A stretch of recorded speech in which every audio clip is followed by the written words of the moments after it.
नमस्कार मित्रांनो. तर पुन्हा कर्तव्य आहेच्या 17 जानेवारीच्या एपिसोडमध्ये आपल्याला असं पाहायला मिळत आहे की गुरुमा, वसुंधरा, तनी आणि संपूर्ण घरासोबत तिथे जलसमाधी घेण्याच्या ठिकाणी जातात. दोघींच्या हातात एक रुद्राक्ष देतात. त्याची ती कंटिन्यू पूजा करत असतात, मनातल्या मनात जप करतात. त्या तिथे पोहोचल्यानंतर सांगतात की वसुंधरा आणि तनया प्रस्थान करा दोघीजणी. तनया खूप घाबरलेली असते. विशाखा तिला शांत बसून जायला सांगते. तनया तात्पुरतं तरी विशाखाचं ऐकायचं म्हणून ती आपली गपचूप जाते. स्टार्टिंगला तिला काही वाटत नाही, पण ती जाम घाबरलेली असते. गुरुमा मात्र जप करत असतात. तेव्हा जशी जशी पाण्याची पातळी वाढते तशी तशी वसुंधरा आणि तनया आतमध्ये जायला लागतात. तनया खूप घाबरते. तिला आठवतं की आपणच लसूण टाकलेलं आहे. हे सगळं आठवताच ती चांगलीच फाटते. इकडे अखिल आणि तनया सगळे एकमेकांकडे बघत असतात. अखिल आकाशकडे जाऊन म्हणतो की अरे दादा, तुला टेन्शन नाही येते का? बघ ना, तनया किती घाबरली. आणि वसुंधरा, वहिनींच्या तर तोंडावर एक घाबरण्याची रेषसुद्धा नाही आहे. काय कारण असेल? तेव्हा आकाश म्हणतो की अरे, त्यांनी काहीच चुकीचं केलं नाही तर त्यांच्यासोबत काही चुकीचं होणारसुद्धा नाही आहे. आत्ता आपल्याला त्यांच्यासोबत राहायला हवं. हे बोलताच अखिल म्हणतो की तनया खूप घाबरली आहे, काहीतरी करायला हवं. तनया आपली आतमध्ये जाते, पूर्ण बुडायला लागते. वसुंधरा आहे त्या परिस्थितीत खाली बसते, ती सुद्धा पाण्यात बुडालेली असते. तनया मात्र पाण्यात बुडायला बुडायला तडफडायला लागते. हात वर करून चांगलीच हातपाय मारायला लागते. हे बघताच गुरुमांच्या काहीतरी लक्षात येतं. तेव्हा तनया उठते आणि पळत बाहेर येते. म्हणते की माफ करा गुरुमा, मी चुकले. मीच तुमच्या जेवणात लसूण मिसळला होता, मला माफ करा. तेव्हा गुरुमा म्हणतात की मग तू हे सगळं का केलंस? तेव्हा तनया म्हणते की मी हे सगळं वसुंधराला त्रास देण्यासाठी केलं होतं. गुरुमा, खरंच मी चुकले, मला माफ करा, मला मरायचं नाही आहे. हे ऐकताच गुरुमा वसुंधराला बाहेर येण्याचा इशारा करतात. वसुंधरा आहे त्या परिस्थितीत खूप शांतपणे ती बाहेर येते आणि तिच्या हातातला रुद्राक्ष गुरुमांच्या हातात देते आणि पाया पडते.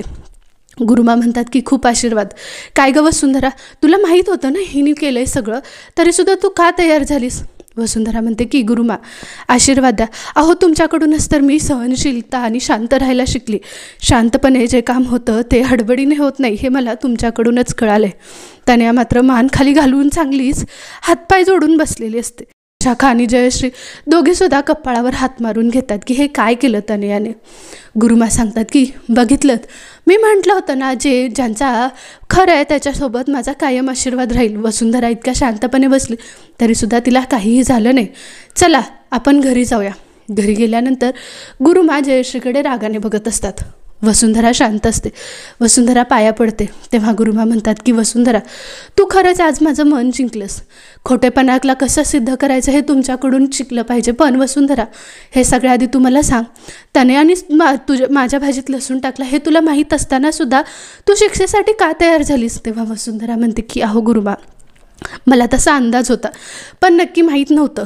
गुरुमा म्हणतात की तुझा अंदाज नव्हता, तुला माहीत होतं, पण तरीसुद्धा तू शिक्षा घ्यायला तयार झालीस. यासाठी खरंच खूप मोठं मन लागतं. मीच बरोबर ओळखलं होतं, पण ही अशी तयार होणार नाही म्हणून मी हे सगळं केलं. तनया तिथे नसतेच. इकडे वसुंधरा आपली माफी मागते की कसं आहे, संवेदनशील असलं पाहिजे. गुरुमा तुमच्याकडूनच शिकली आहे. गुरुमा जयश्रीकडे रागाने बघतात आणि म्हणतात की काय गं जयश्री, तू कधी चांगली सून होऊ शकली नाहीस, पण चांगली सासूसुद्धा होऊ शकत नाहीस. कसं आहे ना, तू खोटं नाणं झिडकारलंस आणि खरं नाणं झिडकारून खोटं नाणं आपलंसं केलंस. हेच तुझं कुकर्म आहेस, तुझं चांगलं कर्म नाही आहे. वसुंधराला तू कधीच आपलंसं केलं नाही आणि तू खोट्या नाण्याच्या बाजूला लागली. आत्ता तरी मी एवढंच पाहिलं, पण पुढे काय होणार आहे हे देव जाणे. लक्षात ठेव, कसं आहे, अशी सून भेटायला सुद्धा नशीब लागतं आणि तुझं एवढं पुण्य कुठे? माधवरावाचं आणि आकाशचंच हे पुण्य आहे की वसुंधरा त्यांच्या नशिबात आली. त्यामुळे जयश्री, लक्षात ठेव, तू कधीच सुधारू शकत नाहीस. तुझ्यातला अहंकार कधीच जाणार नाही याची मला पूर्णपणे खात्री आहे. वसुंधरा म्हणते की गुरुमा, अहो तुमची सेवा करायला भेटली हेच माझ्यासाठी खूप लाख मोलाचं आहे हो. तेव्हा गुरुमा म्हणतात की वसुंधरा, खरंच तू एक आदर्श सून आहेस आणि तू आज माझं मन जिंकलं आहे. बरं वसुंधरा, चल आता आमची प्रस्थानाची वेळ आली आहे, माझं काम इथलं झालं आहे. म्हणून ती शिष्यांना आदेश देते की आपल्या बॅगा भरायला घ्या, आपल्याला इथून निघालं पाहिजे. माधवराव म्हणतात की अगं आत्ता तुझंच घर आहे, थोडे दिवस राहिलीस तरी चालेल. त्या माधवरावांकडे बघून म्हणतात की नाही माधव, माझं काम झालं आहे, मला जे साध्य करायचं होतं ते मी झाली आहे. पण वसुंधरा, खरंच तुमचं अस्सल आणि खणकर नाणं आहे, त्याच्यावर विश्वास ठेवा. तिला कधीच मागे पडून देऊ नका. वसुंधरा आपले खूप आशीर्वाद घेऊन शांत बसलेली असते.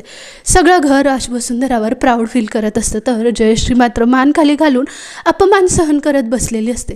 तेव्हा गुरुमा जाता जाता सुद्धा जयश्रीला खूप काही बोलून जातात. जयश्रीकडे बोलायला काहीच नसल्यामुळे ती मानगुटं खाली घालून बसलेली असते.